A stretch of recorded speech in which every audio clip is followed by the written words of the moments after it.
Thank you. Let me take this to Manish. Manish, as an Indian parliamentarian, you've heard what the world said. Heard what Ukraine said, what Russia said, and the pessimism here about this not being a war that can end quickly. So, do you feel the world has responded adequately to this conflict? And do you feel that India can play some kind of role as a peacemaker uh, given this state of play? Well, thank you, Ajay. Well, the world has not responded to anything properly going back to the global economic meltdown of 2008. So, therefore, if for the lack of a better word, I think what you have on display is the complete redundance of the United Nations system, which was put in place in 1945. And COVID-19 and then the war in Ukraine are possibly the latest manifestations of its, if you can excuse me, it's a little late at night, but of its complete impotence, if I can use the word with full responsibility. Ajay, the fact is that Ukraine was a part of the erstwhile Soviet Union from 1922 till 1991. When the Soviet Union imploded or decided to dissolve itself, Ukraine became a sovereign, independent country with defined territorial boundaries. The question, therefore, is that if, for some reasons, I have apprehensions qua my security, does that give me the license to transgress upon and trifle with the sovereignty of another country?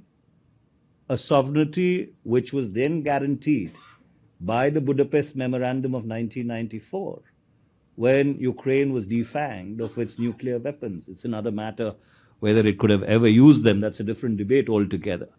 But the fact remains that in 1994, there were cast iron guarantees given with regard to the territorial sovereignty of Ukraine. And one of the signatories on that memorandum was also Russia.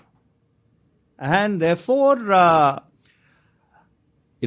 some years later or a decade and a half later, to say that the eastwards expansion of NATO threatens us, and therefore that is license enough to go into another sovereign country, I don't think that's the way the 21st century should work. And the other question, which I think is equally relevant, is that did NATO go east, or did the East European countries actually come west?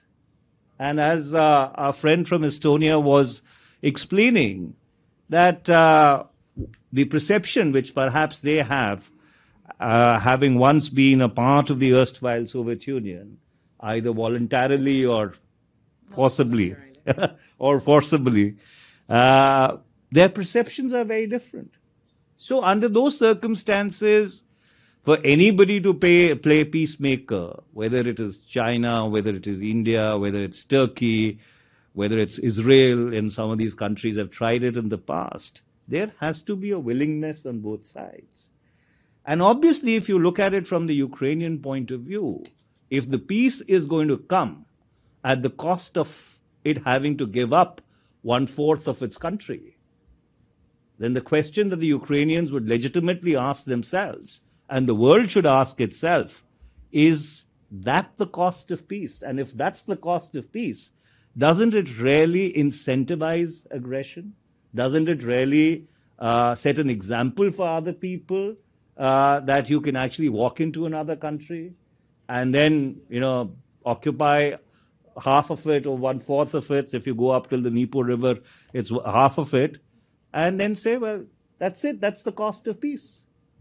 So I think there are more fundamental and deeper questions involved, and therefore it is really for the Europeans to sit down and think this through, because the long peace of Europe has been shattered.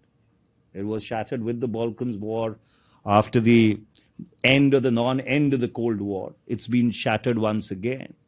And if that's the kind of continent that they want, well, that's their choice.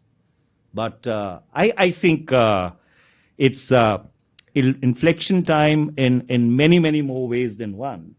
And eventually, the manner in which the whole Ukrainian conflict will evolve and unfold, and whenever peace does come, the terms of that peace will be very, very closely watched around the world, because there would be either good examples to emulate, that the territorial sovereignty of a country has been protected and insulated, or there will be bad examples to emulate, that peace came at the cost of territory. And I'll stop there.